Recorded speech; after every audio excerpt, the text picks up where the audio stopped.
अल्हम्दुलिल्लाहि नहमदुहु व नस्तईनुहु व नस्तगफिरुहु व नुमिनु बिही व नतवक्कलु अलैहि व नऊज़ु बिल्लाहि मिन शुरूरि अनफुसिना व मिन सय्यिआति अअमालिना। मन यहदिहिल्लाहु फला मुदिल्ल लहु व मन युद्लिल्हु फला हादिय लहु व नशहदु अल्ला इलाहा इल्लल्लाहु वहदहु ला शरीका लहु व नशहदु अन्ना सय्यदना व मौलाना मुहम्मदन अब्दुहु व रसूलुहु सल्लल्लाहु ताला अलैहि वसल्लम। अम्मा बाद फ़अऊज़ु बिल्लाहि मिनश शैतानिर रजीम। बिस्मिल्लाहिर रहमानिर रहीम।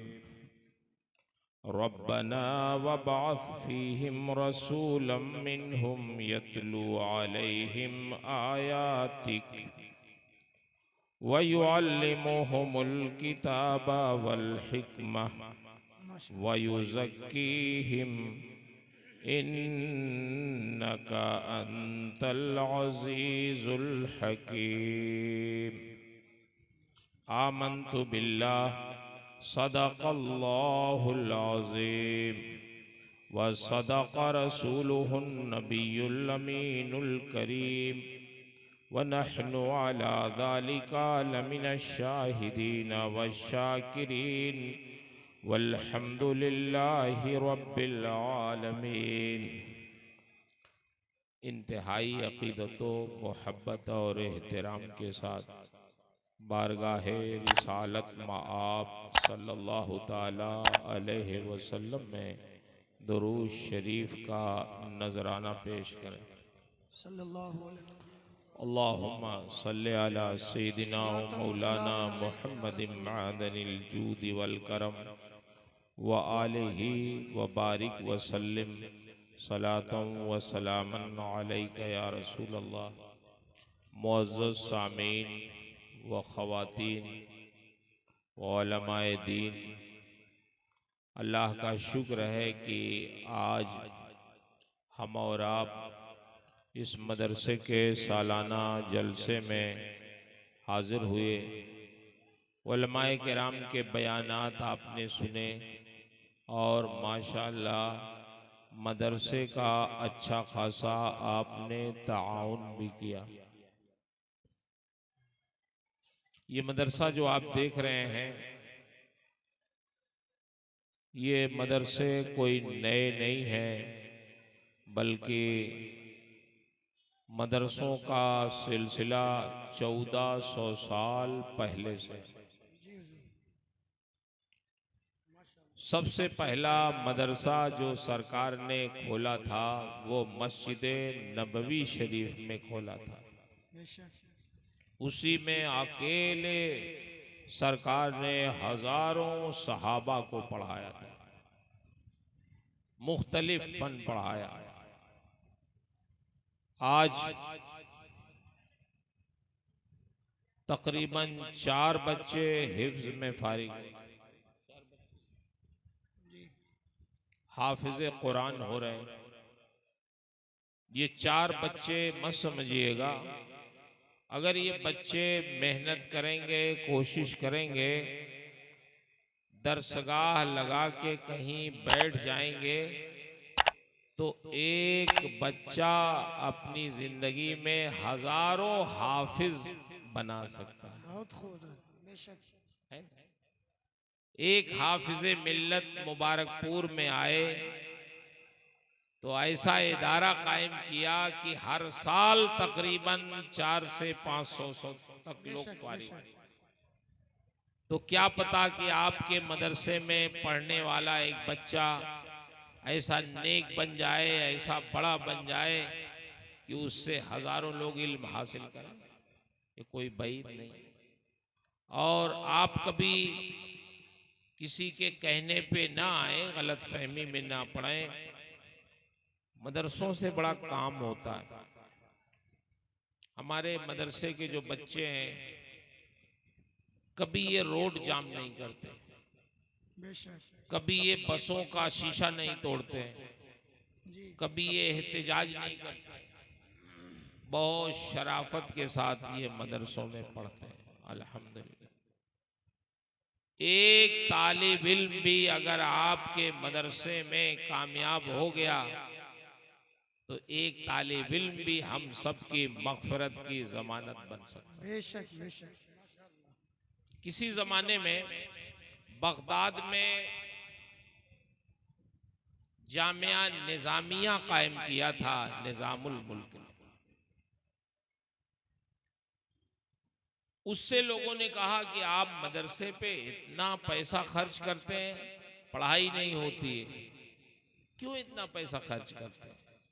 कभी जाके देखिए, बच्चे पढ़ते नहीं हैं। उन्होंने कहा नहीं, पढ़ते होंगे, मैं बहुत ज्यादा इसलिए नहीं देखता हूं कि कभी गया अगर कोई नहीं पढ़ता हुआ मिला तो मैं बदगुमान ना हो जाऊं। लेकिन लोगों ने इतना कहा कि एक रात निजाम ने सफर किया, जब जामिया निजामिया में वो गए तो देखा कि वाकई कोई तालिब इल्म नहीं पढ़ रहा। बच्चे कुछ खेल रहे हैं, कुछ सो रहे हैं, कुछ बातें कर रहे हैं। निजाम ने देखा तो सोचा बात तो लोग सही कह रहे थे, कोई पढ़ ही नहीं रहा है, तो मुझे अब बहुत ज्यादा इस पे खर्च नहीं करना चाहिए, ये पैसा कहीं और लगाना चाहिए। लेकिन जब वो लौटे तो देखा कि एक तालिब इल्म एक दरख्त के नीचे बैठकर वो किताबें खोलकर चिराग जलाकर पढ़ रहा। निजाम बहुत देर तक उसके पीछे खड़े रहे कि ये लड़का किताब अपनी जब बंद करेगा तो मैं इससे पूछूंगा कि तुम कहां के रहने वाले हो, कि तुम दुनिया माफिया से बेखबर होकर अकेले, जबकि तुम्हारे साथी सब खेल रहे हैं, सो रहे हैं, गपशप कर रहे हैं, और तुम अकेले चिराग जला के किताबें पढ़ रहे हो। कौन हो तुम, कहां के रहने वाले हो, किसके बेटे हो? सोचा कि उससे पूछेंगे, लेकिन सुबह की अजान हो गई। उस लड़के ने जब अजान हुई तब अपना चिराग बुझाया, अपनी किताब बंद किया। देर तक इंतजार करके निजाम चले गए, लेकिन जब लौटे तो दिल में ये ठान लिया कि मुझे इसी एक बच्चे के लिए अपना मदरसा चलाना है। वाह वाह वाह माशाअल्लाह माशाअल्लाह। यही एक तालिब इल्म भी अगर पढ़ के निकल गया तो मेरा काम हो जाएगा। आपको मालूम है वो तालिब इल्म कौन था? बाद में वही तालिब इल्म इमाम गजाली के नाम। सुभान अल्लाह माशाअल्लाह। इमाम गजाली ने ऐसी ऐसी किताबें लिखी कि बाज लोगों ने तो उसकी तारीफ में ऐसे ऐसे जुमले लिख दिए कि इहयाउल उलूम के बारे में और उनकी बाज किताबों के बारे में इतनी तारीफ की कि उन किताबों से एक दो नहीं, हजारों बेदीनों को, दुनियादारों को नेक रास्ता मिला। बेशक बेशक एक तालिब इल्म ने इनकलाब बर्पा कर दिया। तो क्या पता कि आपके इस मदरसे में पढ़ने वाला बच्चा इतना नेक हो कि आपका सारा चंदा वसूल करवा दे। आप माशाल्लाह बहुत बाज़ौक़ हैं तो थोड़े से लोग, लेकिन बाज़ौक़ हैं। हमारी माएँ, बहनें, बेटियां भी बहुत बाज़ौक़ हैं। इन्होंने तो अपना जेवर दे दिया निकाल के। मौलाना हारून साहब, जी जी एक मशवरा मैं देता हूं आप लोगों को, जी औरतों से बहुत ज्यादा जोर दे के उनका जेवर ना मांगा करें। नहीं, ये जेवर बहुत शौक से बनवाती है, थोड़ा थोड़ा पैसा रख के इकट्ठा करके बनवाती हैं। हम तो कभी भी किसी का शौक नहीं मांगना चाहते। उनसे पैसे मांग लें, उनके शौहरों से मांग लें, उनसे पैसे मांग लें। जैसे अब कोई अच्छी घड़ी पहने हो तो कह दिया जाए आप अपनी घड़ी दे दीजिए, आप अपना मोबाइल, तो कोई देता नहीं दिल से ना, फिर दिक्कत होती है। तो औरतों को भी पहनने दें अब उनका जेवर, उनका हुस्न है उसमें, उनकी जीनत है, उनकी खुशी है उसमें। तो ये चीजें वो रखें, थोड़ा सा जो भी वो दे दें तो उसकी बरकत तो जाहिर हो जाती है।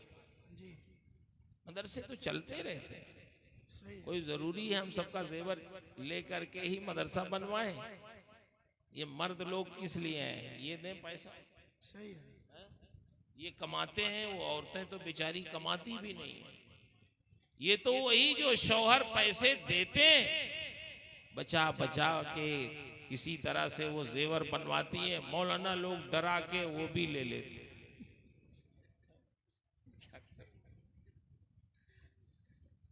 ये वो जो देने ठीक है। मेरे भाइयों, किसी भी शख्स की कामयाबी में जहां किसी मर्द का हाथ होता है, उससे ज्यादा औरत का हाथ। बेशक बेशक।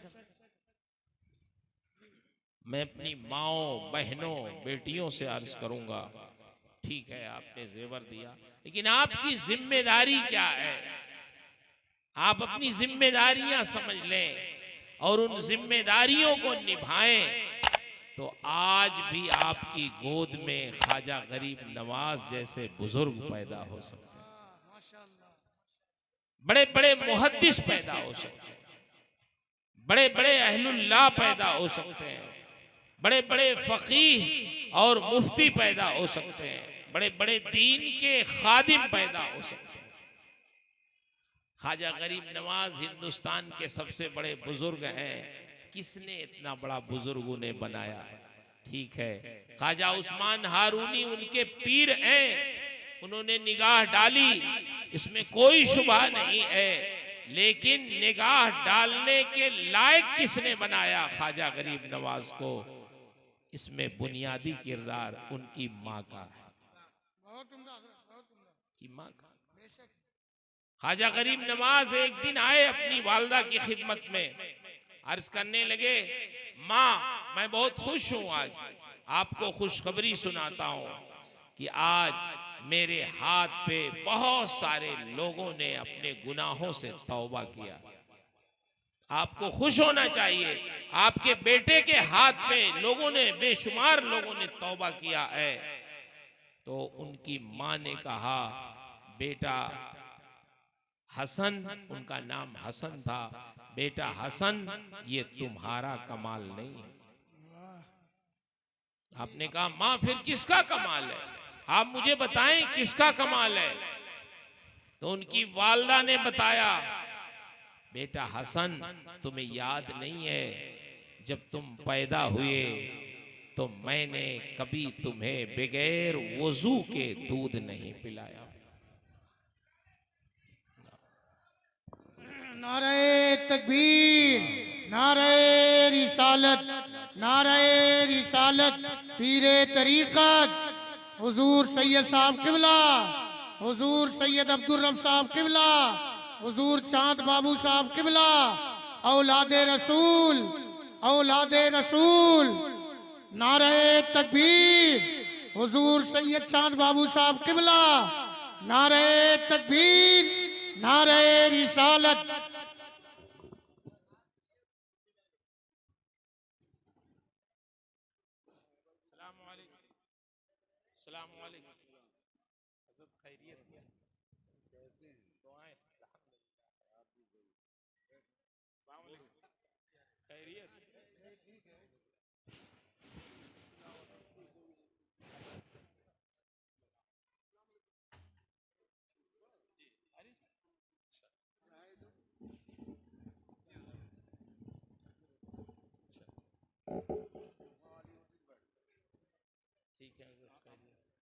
तशरीफ रखें, आप हजरात बैठ जाएं,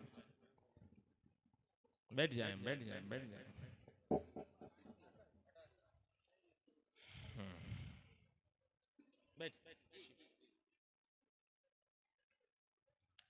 दुरूद शरीफ पढ़ें।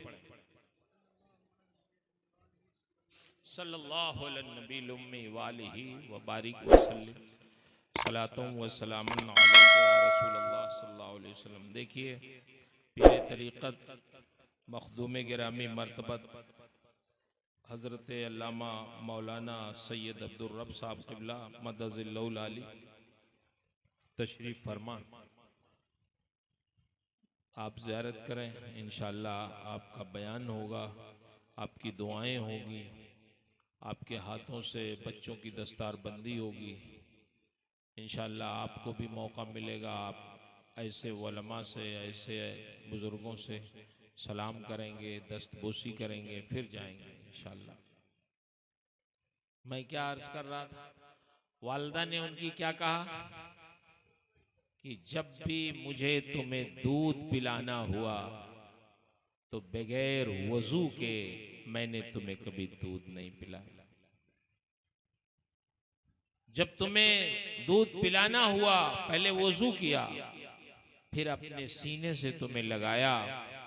जब तुम दूध पीने लगे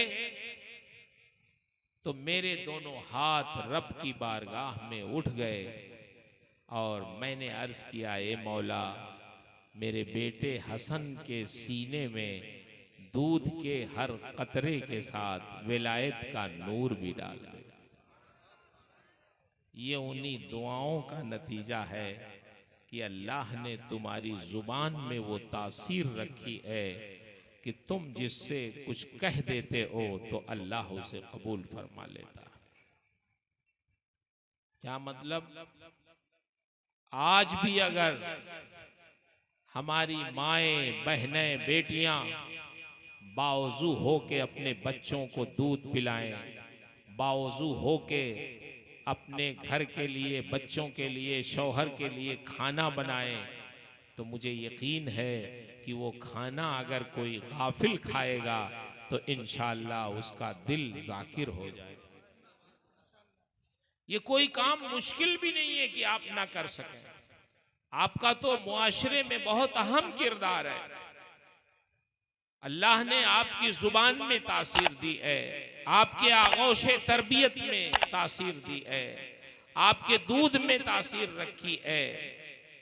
आप अगर थोड़ी सी एहतियात से काम ले लें तो आपके जरिए दुनिया में इनकलाब बर्पा हो सकता है। बड़े बड़े मुहद्दिस, बड़े बड़े फकीह, बड़े बड़े आलिम के पीछे, बड़े बड़े मुजाहिदीन इस्लाम के पीछे किसी न किसी खातून का हाथ जरूर है। हमारे ये बुजुर्ग बैठे हुए, हमारे उलमा तशरीफ फरमाए, कोई भी आलिम बगैर बुखारी पढ़े आलिम दीन नहीं होता। बुखारी क्या है? कौन सी किताब है बुखारी?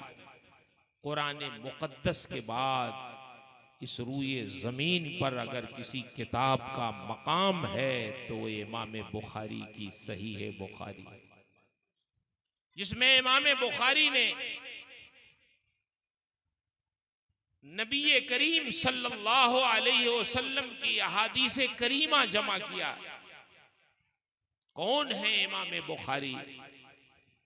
मैं उनके बारे में अर्ज करूं, बिलखुसूस अपनी बहनों, माओ, बेटियों से मुखातब हूं कि इमाम बुखारी जब पैदा नहीं हुए थे तो उनकी माँ उनकी पैदाइश की दुआएं करती थी। हम लोगों के पास अगर बेटा ना हो तो इसलिए दुआ करते हैं कि बेटा हो जाए ताकि जमीन जायदाद का वो वारिस हो जाए, लेकिन उनकी वालदा दुआ करती थी, ए अल्लाह एक बेटा अता फरमा दे मुझे जो मेरा बेटा तेरे दीन की खिदमत करे, मेरी खिदमत नहीं तेरे दीन की खिदमत करे। इमाम बुखारी बड़ी दुआओं के बाद पैदा हुए, लेकिन जब 6 साल की उम्र हुई उनकी तो अचानक उनके आंखों की रोशनी गायब हो गई, नाबीना हो गए, रोशनी बिल्कुल कमजोर हो गई। अब बड़ी मुश्किल हुई। उनकी वालदा अब रोती थी, ए अल्लाह तूने बेटा तो अता किया लेकिन इसके आंखों की रोशनी गायब हो गई। मैंने तुझसे बेटे की दुआ इसलिए नहीं की थी कि मेरी खिदमत करेगा, मैंने इसलिए बेटा मांगा था कि तेरे दीन की खिदमत करेगा।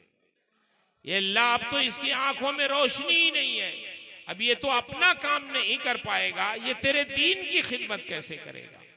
अब उनकी वालदा दुआ करती, दिन में रात में तहज्जुद में रातों में उठकर मुसल्ला बिछा के रोती, दुआ करती कि अल्लाह मेरे बेटे के आंखों में रोशनी को लौटा दे, इसे बीना बना दे, इसकी आंखों में नूर डाल दे, रोशनी पैदा कर दे।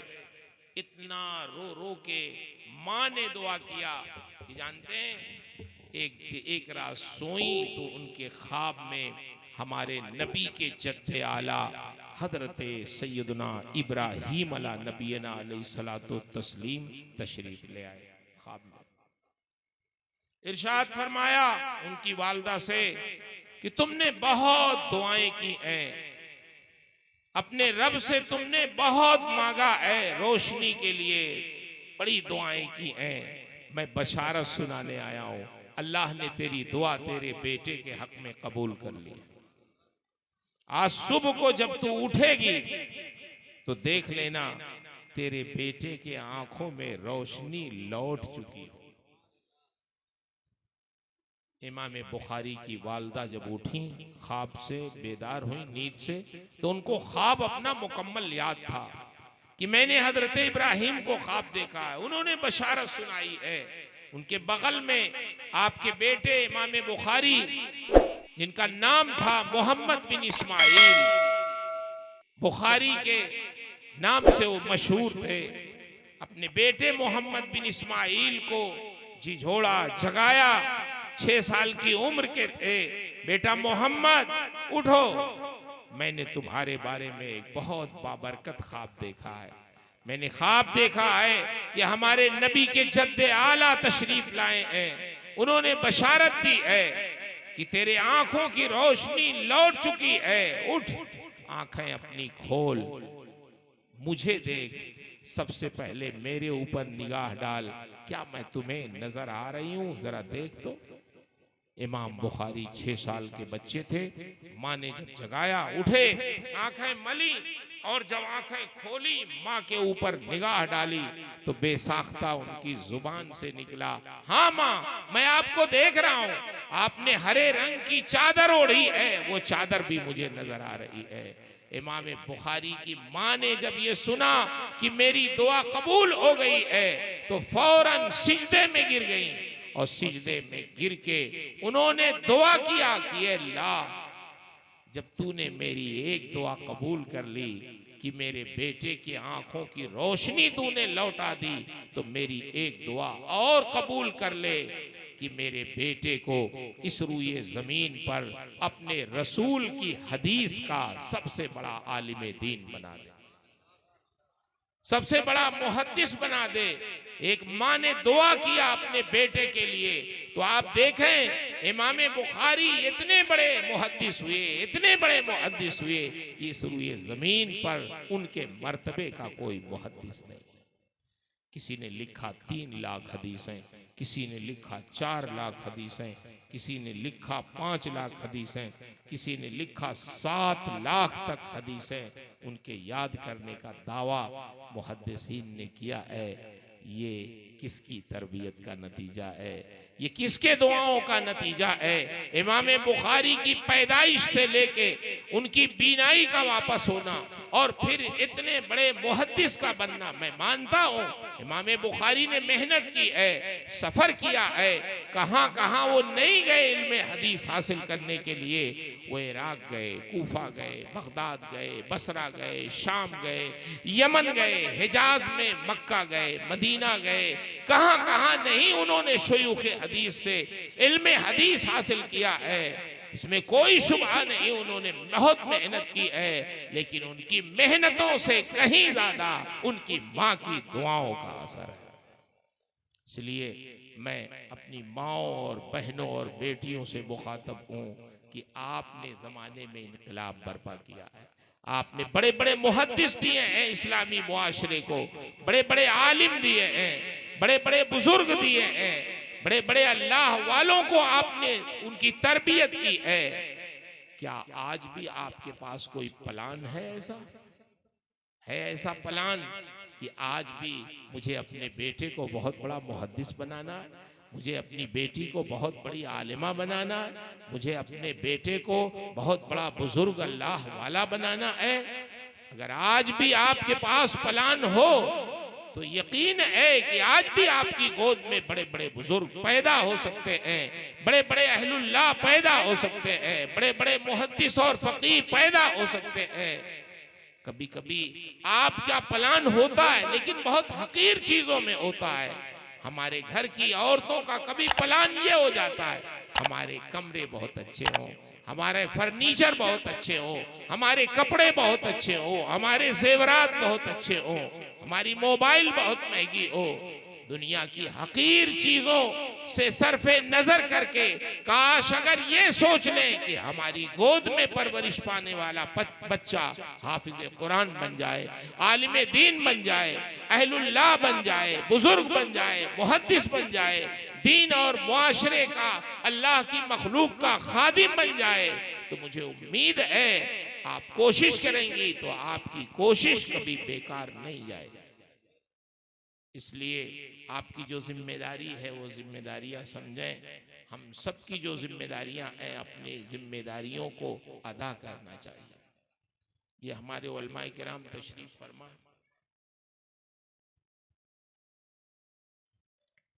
मुहद्दिसीन का जब हम नाम पढ़ते हैं तो उनमें जानते हैं एक मुहद्दिस का नाम है अब्दुर्रहमान बिन कासिम।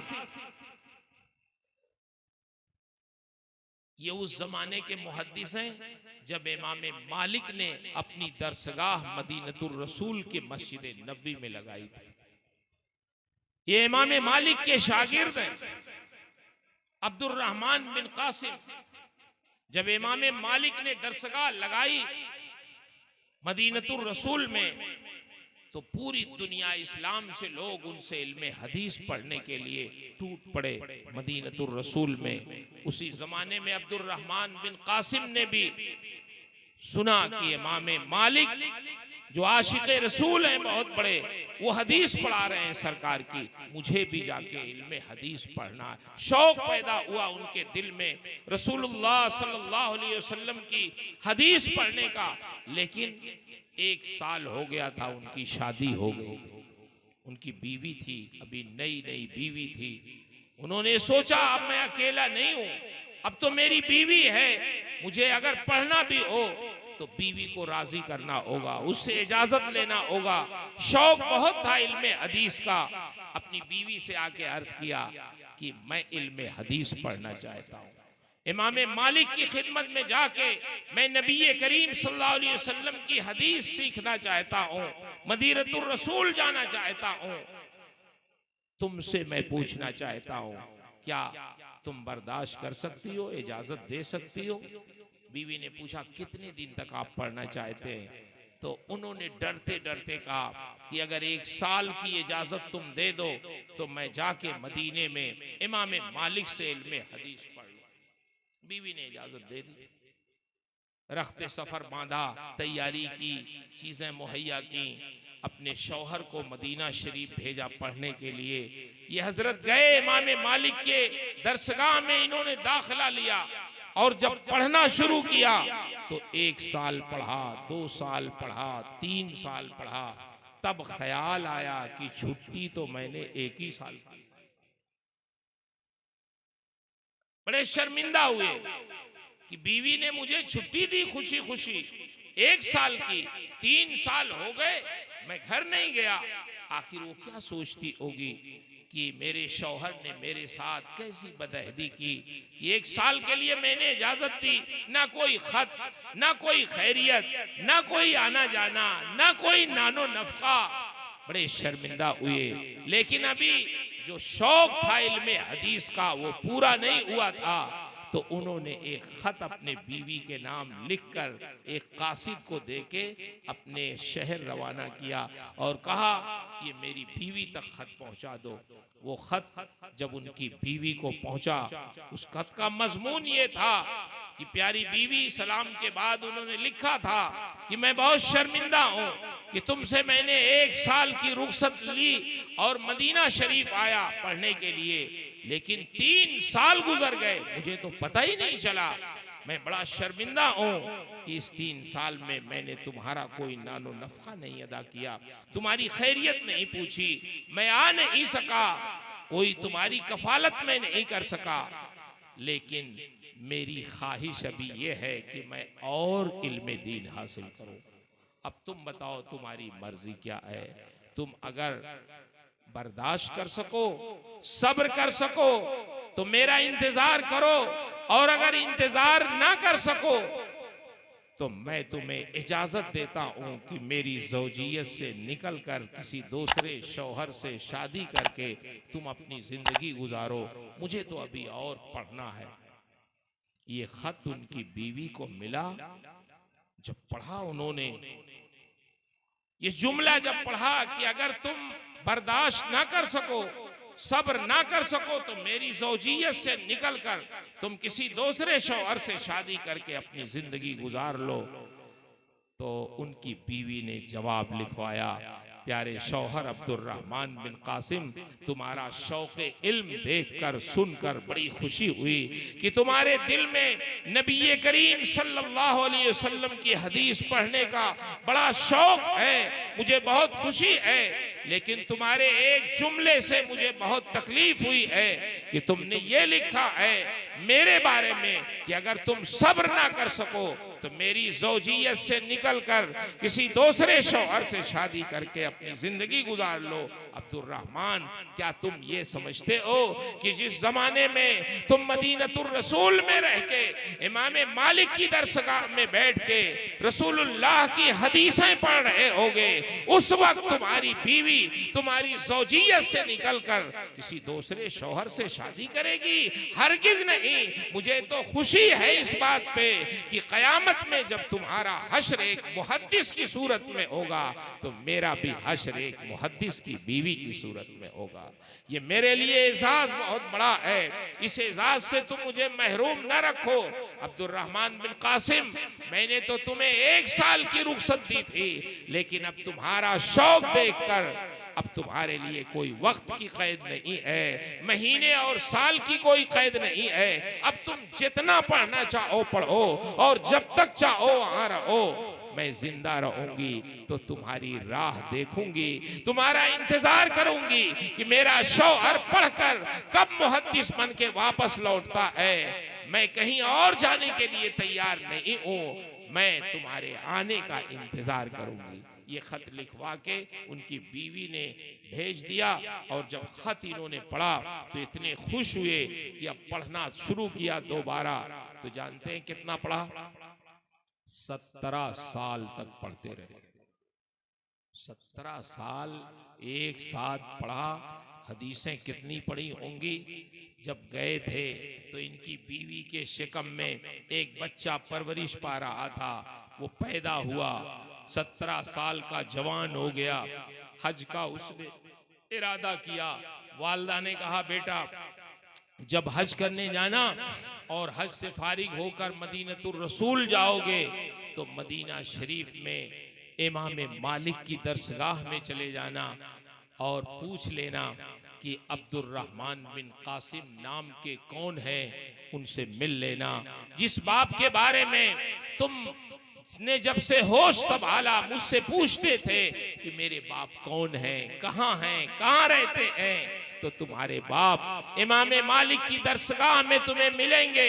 उनका नाम अब्दुर्रहमान बिन कासिम है। उनसे मुलाकात कर लेना, उनको बता देना कि मैं आपका बेटा हूँ, आपके आने के बाद पैदा हुआ था, हज करने आया था, वालदा ने आपसे मिलने के लिए यहाँ भेजा है, आपसे मुलाकात करने दरसगाह में आया हूँ, ये ज़रूर तुम बता देना। बच्चा आया उनका, हज किया, हज के बाद मदीना शरीफ आया, मदीना शरीफ में बारगाह रिसालत में हाजिरी दी, फिर और ज़ियारत गाहों से हाजिर होकर फिर वो इमाम मालिक की दरसगाह में आया। इमाम मालिक से उसने सलाम किया और फिर पूछा कि क्या आपकी दरसगाह में अब्दुर्रहमान बिन कासिम नाम के कोई तालिब इल्म हैं जो पढ़ते हैं इल्म हदीस आपसे? इमाम मालिक ने कहा हाँ, वो दीवार से टेक लगा के जो पढ़ रहे हैं वही अब्दुर्रहमान बिन कासिम है। लड़का गया, सलाम किया, कान में कहा कि मैं आपका हकीकी बेटा हूँ, आपके आने के बाद पैदा हुआ, हज करने आया था तो वालदा ने आपसे मुलाकात के लिए कहा है। जैसे इन्होंने सुना कि ये मेरा बेटा है, खड़े हो गए, बाप बेटे दोनों बगलगीर हुए, फूट फूट कर रोने लगे। इमाम मालिक ने जब सुना कि अब्दुर्रहमान बिन कासिम अच्छे खासे बैठ के पढ़ रहे थे, ये नौजवान कहां से आ गया, क्या इसने कान में कह दिया? इरशाद फरमाते अब्दुर्रहमान, ये नौजवान कौन है? ये तुम्हारे इलाके से आया है, किसी के मरने की इत्तला लेके आया है, क्या इसने कह दिया कोई अजीज तुम्हारा इंतकाल कर गया है, क्यों रो रहे हो? अब्दुर्रहमान बिन कासिम ने कहा हुजूर नहीं नहीं, किसी के मरने की खबर नहीं लाया है, ये मेरा बेटा है। 17 साल से मैं आपकी दरसगाह में पढ़ रहा हूँ, मैं घर नहीं गया हूँ। जब मैं चला था तो ये मेरा बेटा अपने माँ के शिकम में परवरिश पा रहा था, मेरे आने के बाद पैदा हुआ, जवान हो गया, हज करने आया था, तो मदीना शरीफ जब आया तो मुझसे मिलने आया है। मुझे बताएं हुजूर कि जब किसी बाप की निगाह जिंदगी में पहली मर्तबा जवान बेटे पे पड़ेगी और बेटे की निगाह बाप पे पहली मर्तबा पड़ेगी तो क्या उसके उनके आंखों से खुशी के आंसू नहीं निकलेंगे? ये मोहब्बत के आंसू हैं, ये खुशी के आंसू हैं जो निकल रहे हैं। तब इमाम मालिक को मालूम हुआ कि अब्दुर्रहमान बिन कासिम 17 साल से ये घर नहीं गए, इल्मे हदीस पढ़ने में लगे रहे और 17 साल में इनका बेटा पैदा होके जवान हो गया, इन्हें पता भी नहीं चला। इरशाद फरमाते हैं अब्दुर्रहमान अब तुम पढ़ चुके, अपने बेटे के साथ अपने घर जाओ। 17 साल के बाद इमाम अब्दुर्रहमान बिन कासिम मुहद्दिसे वक्त बनकर, इमामे वक्त बनकर वो अपने शहर लौटे। मुझे बताएं कि अब्दुर्रहमान बिन कासिम ने मेहनत जरूर की पढ़ने में, लेकिन क्या उनके मुहद्दिस बनने में सिर्फ उनकी मेहनतों का दखल है? नहीं नहीं, आज फन्ने अस्माउर रिजाल में मुहद्दिसीन की फहरिस्त में अब्दुर्रहमान बिन कासिम अगर चांदो सूरज की तरह जगमगा रहे हैं तो सिर्फ उनमें उनकी अपनी जाती मेहनतें काफी नहीं है, बल्कि उनसे कहीं ज्यादा उनकी बीवी की मेहनतें और उनका सब्र उसमें पोशीदा है। इस तरह मैं कितनी मिसालें दे दूं आपको कि किसी मर्द की कामयाबी में किसी न किसी हमारी खातून की कोशिश और उनकी जिद्दोजहद का दखल। ये मुआशरा मर्दों औरतों के बाहम इश्तिराक से चलता है। जब दोनों मिलके इस मुआशरे को चलाएंगे, अपनी जिम्मेदारियां समझेंगे, फिर जिम्मेदारियां समझने के बाद इंशाअल्लाह मुआशरा बेहतर होगा। जो मर्द हैं वो अपनी जिम्मेदारी समझें, जो हमारी खवातीन हैं वो अपनी जिम्मेदारी समझें। अगर हम दोनों अपनी जिम्मेदारियां समझेंगे तो इंशाअल्लाह और निभाएंगे उसे तो इंशाअल्लाह आज भी हमारे मुआशरे में अच्छे अफराद पैदा हो।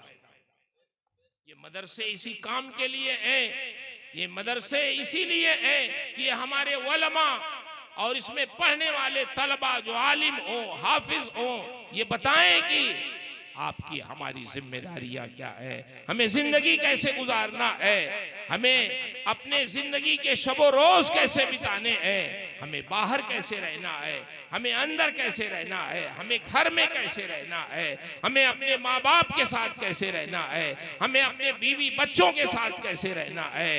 ये सारी तालीम इन्हीं मदरसों से दी जाती है।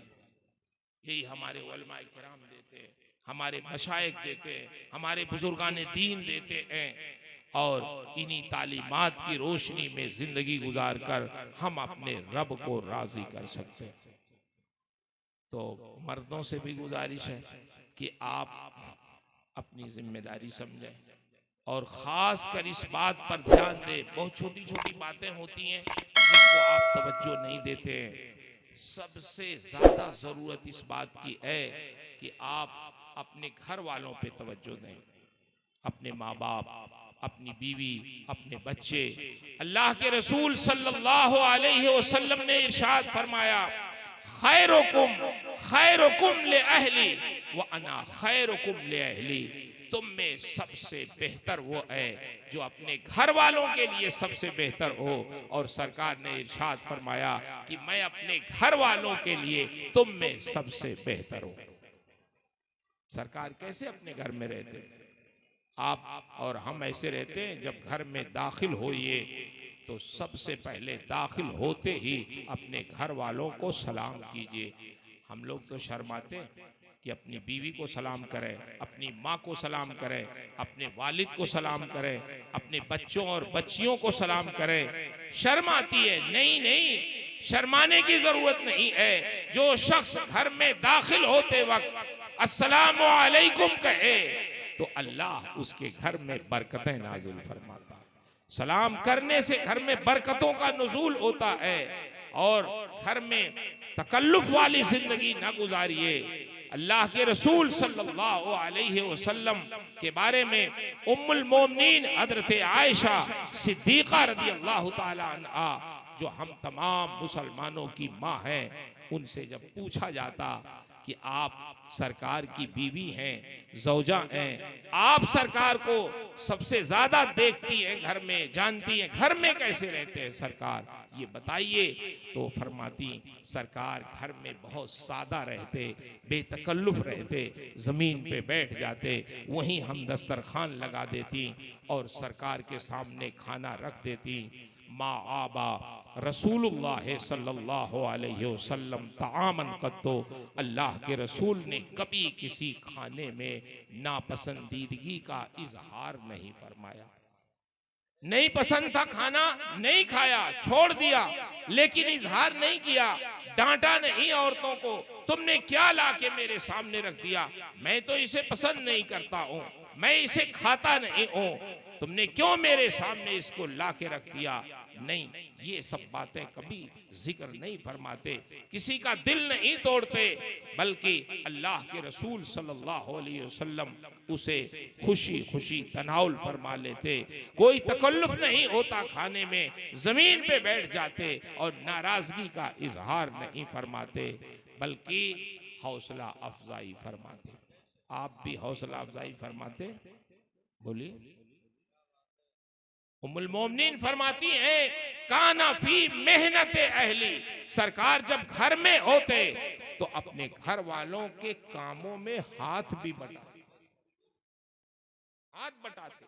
उम्मुल मोमिनीन यहाँ तक फरमाती हैं, कभी कभी हम तवे में रोटी डाल देती थीं तो सैयदुल अंबिया हमारे तवे की रोटी को घुमाते फिराते।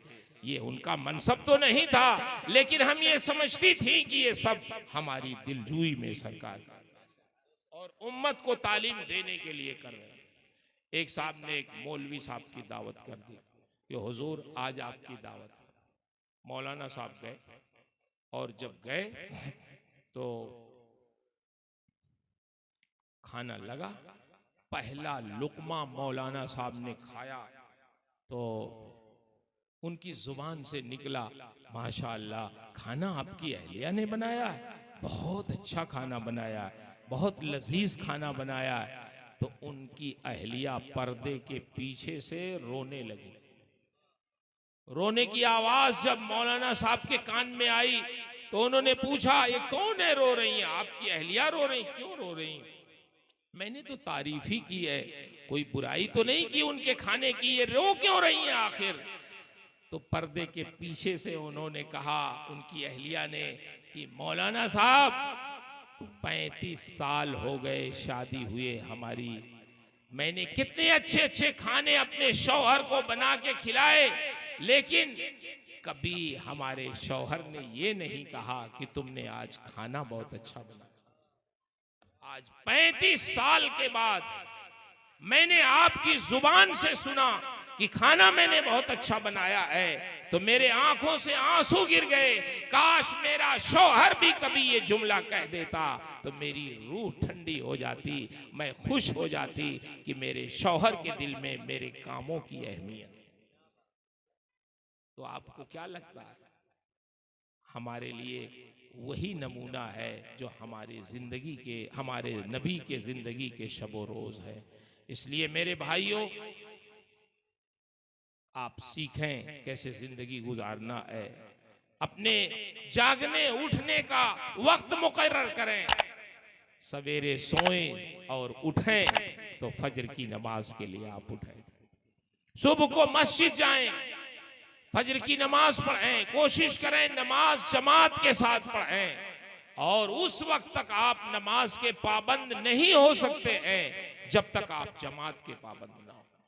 वो शख्स नमाज का पाबंद कभी नहीं होगा जो जमात का पाबंद ना हो। जो शख्स चाहता है कि वो नमाज का पाबंद हो, वो जमात के साथ नमाज पढ़ना चाहे, मेरा दावा है अगर वो कुछ दिन, कुछ महीने पाबंदी कर ले तो इंशाअल्लाह उसके दिल में नमाज की अहमियत मिन जानिबिल्लाह पैदा हो, मोहब्बत पैदा हो जाएगी। जैसे खाना खाए बगैर सुकून नहीं मिलता, सोए बगैर सुकून नहीं मिलता, इंशाअल्लाह उसको बगैर नमाज पढ़े सुकून नहीं मिल पाए। आप जाते हैं, आप पाबंदी से जुमेरात को आपके यहाँ कोई मज़ार है उस पे तो जाते हैं। मज़ार पे जाना फर्ज वाजिब नहीं है, लेकिन मस्जिद में जाना फर्ज वाजिब है। नमाज पढ़ना फर्ज है, जमात के साथ नमाज पढ़ना वाजिब है। अगर आप घर में भी नमाज पढ़ेंगे तब भी गुनहगार होंगे। अगर मस्जिद है आपके यहाँ, क्यों आप मस्जिद बनाते हैं? मस्जिद में जाइए, नमाज पढ़िए। अगर अकेले आपकी नमाज कबूल नहीं हो रही है किसी वजह से, जमात के साथ पढ़ेंगे, उसमें कोई अल्लाह का महबूब बंदा होगा, उसकी बरकत से सबकी नमाजें कबूल हो जाएगी। ये जमात की बरकत। बहुत से लोग अकेले पढ़ना चाहते हैं, वो सोचते हैं हमारी नमाज किसी के पीछे नहीं होती। और आजकल हजरत कुछ पीर भी ऐसे हैं जो नमाज ना पढ़ते हैं ना पढ़ने देते। मैं गया वहां मधुपुर, तो लोगों ने बताया, देवघर जिले में मधुपुर, लोगों ने बताया पीर साहब आते हैं वो नमाज नहीं पढ़ते। और कहते क्या है, चलिए भाई नमाज नहीं पढ़, दलील क्या देते हैं? कहने लगे कि दलील ये देते हैं कि ये जमीन जो है ना ये नापाक हो गई। इस जमीन को इब्लीस ने अपने सिजदों से नापाक कर दिया। कोई जगह ऐसी नहीं बची है जहां इब्लीस ने सिजदा ना किया हो। अब हमारे लायक नहीं रह गई कि हम यहाँ नमाज पढ़े। अच्छा, हमने कहा अच्छा तो क्या किया? नोमानी साहब भी थे, तो ये पूछा अच्छा तुम लोगों ने क्या जवाब दिया? उनको क्या जवाब दिया बताओ? खामोश। अरे हमने कहा अल्लाह के बंदो, अब ऐसे लोगों से कोई मुनाजरा करने के लिए मुबारकपुर और बरेली और घूसी से कोई आए? इतनी तकरीरें तुम लोगों ने सुनी, उस शख्स को इतना भी नहीं जवाब दे सकते, यार अल्लाह के बंदे क्या कह रहे हो तुम? तुम्हारे लिए जमीन नजिस हो गई है। यही वो जमीन है जिस पे सैयदुल अंबिया नमाज पढ़ते थे, यही वो जमीन है जिस पे सहाबा नमाज पढ़ते थे, यही वो जमीन है जिस पर ताबईन नमाज पढ़ते थे, मुहद्दिसीन नमाज पढ़ते थे, हुजूर गौसुल आजम नमाज पढ़ते थे, ख्वाजा गरीब नमाज पढ़ते थे। आज तक पूरी उम्मते मुस्लिमा इसी मस्जिद पे नमाज पढ़ती रही। तुम्हारे लिए ये जमीन नजिस हो गई है? नहीं नहीं, जमीन नहीं नजिस हुई है, तुम नजिस हो गए। इतना तो जवाब तुम दे सकते। अल्लाह का शुक्र है हमारे इस इलाके में लोग दाना और बीना हैं। हमारे सूफी साहब, सूफी निजामुद्दीन साहब अलैहिर्रहमा जैसे पीर से इस इलाके के लोग मुरीद हैं जो सर से पैर तक बाअमल और शरीयत के पाबंद। अल्लाह का शुक्र है। और उस इलाके में कैसे उल्टे सीधे लोग चले जाते हैं। तो इसलिए नमाज की पाबंदी करें, नमाज पढ़ के सोएं। इशा की नमाज अगर आपने जमात के साथ पढ़ ली और फजर की नमाज जमात के साथ पढ़ ली तो अल्लाह के रसूल इरशाद फरमाते हैं पूरी रात उसे शब-ए-दारी का सवाब मिलेगा, पूरी रात आपको इबादत का सवाब मिलेगा। ये तो बहुत सादत की बात है, जमात के साथ आपने इशा और फजर पढ़ ली तो पूरी रात शब-ए-दारी का सवाब, इतना नफा और काम मिलेगा। नमाज की पाबंदी करें, अपने बच्चों को नेक बनाने की को आप खुद नहीं पढ़ेंगे तो बच्चे कैसे पढ़ेंगे। मैं मुबारकबाद पेश करता हूँ उन बच्चों के वालिदैन को जिन्होंने अपने बच्चों को हिफ्ज़ कुरान के लिए मुंतखब किया, मदरसा हमीदिया में दाखिल करवाया। और मदरसों में हम जानते हैं बहुत ज़्यादा इंतजामात तो हम लोग नहीं कर पाते, दाल चावल बच्चे खाते हैं, एक कमरे में 10-10, 15-15 बच्चे रहते हैं, लेकिन खाने का इंतज़ाम भी कोई बहुत माकूल नहीं है, घर की तरह रहने का इंतज़ाम भी नहीं है। ये बच्चे अपने घरों में एक कमरे में अकेले रहते हैं, लेकिन मदरसे में 10-10 बच्चों के साथ, 20-20 बच्चों के साथ, जैसा छोटा बड़ा कमरा होता है रहते हैं। लेकिन इंतजामात ना होने के बावजूद भी जब ये मेहनत से पढ़ लेते हैं, हाफिज बनते हैं, आलिम दीन बनते हैं, तो हमारा वही एक बच्चा कभी कभी पूरे मुआशरे की कामयाबी की जमानत बन जाता है। बदमाशी भी करते हैं ये, लेकिन इनकी बदमाशी कभी कभी खैर का सबब भी बन जाती है। एक यूनिवर्सिटी में एक तालिब इल्म ने बड़ी बदमाशी की, तो सारे असातिज़ा इकट्ठा हो गए, इसको निकाल दिया जाए। तो उसके जो मुफ्ती थे उन्होंने उनके पास बात पहुंची कि ये एक शरीर लड़का है जो मदरसे का माहौल बिल्कुल ख़राब कर रहा है, इसको हमें निकालना है मदरसे से। तो जब उन तक बात पहुंची तो उन्होंने सारे असातिज़ा को बुलाया और कहने लगे, अच्छा मुझे एक बात बताइए, हम तो वो उम्मत हैं जिनका फरीज़ा है अम्र बिल मारूफ और नही अनिल मुनकर, इतने सारे असातिज़ा मिलकर आप लोग एक बच्चे को नहीं सही कर पा रहे हैं, क्या मसला? एक तालिब इल्म बिगड़ा हुआ है, उसको इतने सारे असातिज़ा पूरे यूनिवर्सिटी के नहीं सही कर पा रहे, उसका इलाज निकालना ही है, क्या एक बार उसको आप लोग माफ नहीं कर सकते हैं? लोगों ने कहा हुजूर बहुत नालायक है वो लड़का, पूरे मदरसे का माहौल खराब कर रहा है। फरमाया बुलाओ उसको। उस लड़के को बुलाया गया। मुफ्ती साहब ने कहा अच्छा देखो तुम्हारी शरारतें बहुत ज्यादा हैं, लेकिन ये असातिज़ा मुत्तफिक है इस बात पर कि तुम्हें इस मदरसे से निकाल दिया जाए, मगर मैं कोशिश करता हूँ, इनको राजी करता हूँ कि तुम अगर एक मर्तबा अपनी ज़िंदगी में तब्दीली पैदा कर लो, अपनी गलतियों से तौबा कर लो, मेहनत से पढ़ो, मदरसे का माहौल ख़राब ना करो, तो मैं असातिज़ा से गुजारिश करूं कि ये माफ़ कर दें तुमको, रहो मदरसे में, आलिम बन जाओ। क्या तुम अपने अंदर तब्दीली पैदा करने के लिए तैयार हो? उसने कहा हुजूर एक बार मुझे मौका दे दिया जाए। तो उन्होंने असातिज़ा से कहा कि आप लोग इसको एक बार माफ कर दें, मौका दें। असातिज़ा तैयार हो गए, लड़का पढ़ा, पढ़ के फारिग हुआ, चला गया। बहुत जमाने के बाद, सालों के बाद मुफ्ती साहब का दौरा अफ्रीका के सहराओं में हुआ।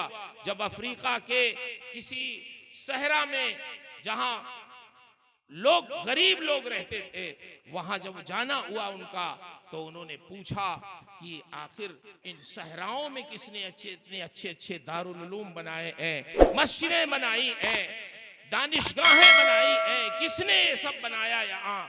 तो लोगों ने कहा एक शेख हैं जो आए हैं, एक आलिम दीन है जो आए हैं, बड़ी मेहनत की है इस इलाके में, सहराए अफ्रीका को उन्होंने शहर बना दिया है इल्म का। उन्होंने कहा उस शेख से हमारी मुलाकात कराओ। जब उस शेख से मुलाकात करने मुफ्ती साहब गए तो वो तालिब वो शेख मुफ्ती साहब के कदमों पे गिर पड़े। कहा हुजूर मैं वही तालिब इल्म हूँ जिसको आपने मुझे माफ किया था और दोबारा मौका दिया था सुधरने का।